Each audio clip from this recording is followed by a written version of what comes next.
మెహర్ రమేష్ ఈ పేరు గురించి ప్రత్యేకంగా చెప్పాల్సిన అవసరం లేదు. టాలీవుడ్ ఫ్లాప్ డైరెక్టర్ గా మెహర్ రమేష్ పేరు ప్రఖ్యాతి పొందింది.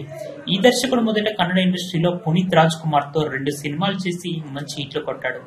ఆ సినిమాలు మంచి విజయాన్ని సాధించడంతో అతడు మెహర్ రమేష్ కన్నడలో చేసిన 2 సినిమాలు కూడా తెలుగులో రీమేక్లే కావడంతో వాటిలో ఒకటి మహేష్ బాబు ఒక్కడు, రెండవది ఎన్టీఆర్ ఆంధ్రవాలా.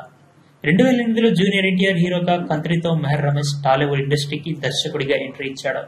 ఎన్టీఆర్ తో చేసిన కంత్రి సినిమా ఆశించిన స్థాయిలో ప్రేక్షకుల్ని ఆకట్టుకోలేదు. ఆ తర్వాత ప్రభాస్ తో బిల్లా సినిమా తెరకెక్కించాడు. ఈ సినిమా యావరేజ్ గా నిలిచింది. బిల్లా సినిమాలో ప్రభాస్ ను మెహర్ రమేష్ ఎంతో స్టైలిష్ గా చూపించాడు. ఆ తర్వాత ఎన్టీఆర్ తో మరొకసారి శక్తి, వెంకటేష్ తో షాడో సినిమా తెరకెక్కించి మెహర్ రమేష్ తన కెరీర్ లోనే బిగ్గెస్ట్ డిజాస్టర్స్ ని అందుకున్నాడు.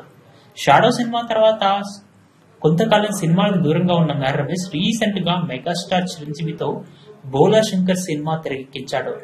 భారీ అంచనాల మధ్య విడుదలైన ఈ సినిమా కూడా దారుణంగా డిజాస్టర్ అయింది. ఈ సినిమా తమిళ్లో అజిత్ నటించిన వేదాలం సినిమాకు రీమేక్. ఈ సినిమా రిలీజ్ సమయంలో సినిమాపై మెహర్ రమేష్ చేసిన కామెంట్స్ కూడా రిలీజ్ అయిన తర్వాత వచ్చిన రిజల్ట్ కి సంబంధం లేకపోవడంతో ఆయనపై వరుస ట్రోలింగ్లు నడవడం మొదలైంది. ఇదిలా ఉంటే మెహర్ రమేష్ తాజాగా ఇంటర్వ్యూలో పాల్గొన్నాడు. ఈ ఇంటర్వ్యూలో ఆయన పలు కామెంట్స్ చేశారు. తాను ఎప్పటికైనా పవన్ కళ్యాణ్ తో సినిమా తీస్తానని అన్నారు. తన దగ్గర ఇప్పటికే అదిరిపోయే కథ సిద్ధంగా ఉందని తెలియజేశారు. పవన్ కళ్యాణ్ తో సినిమా చేయాలని తాను మెంటల్ గా ఫిక్స్ అయినట్టు తెలిసింది. ప్రస్తుతం మెహర్ రమేష్ కామెంట్స్ నెట్టింట తెగ వైరల్ అవుతూ ఉన్నాయి. దీంతో ఫ్యాన్స్ వద్దురా బాబు, నువ్వు ఎవరితో సినిమాలు చేయడం వద్దు, ఓటీటీలో మంచి సినిమాలు చేసుకో అని అంటున్నారు.